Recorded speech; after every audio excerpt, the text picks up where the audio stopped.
फिर ये लेवाइथन है क्या, चलिए जानते हैं।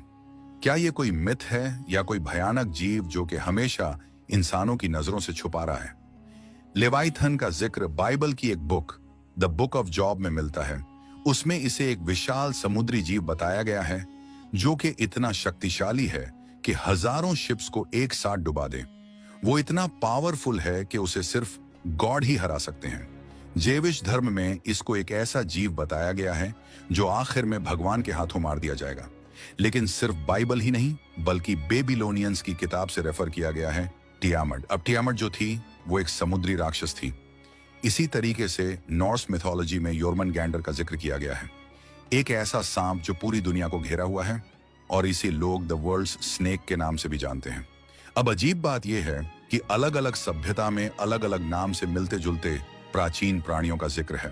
और यहीं पर सोचने वाली बात है कि अलग अलग कल्चर्स अलग अलग टाइम फ्रेम्स में रहते थे, तो उन्होंने सेम दिखने वाले प्राचीन प्राणियों का जिक्र कैसे किया अपनी किताबों में?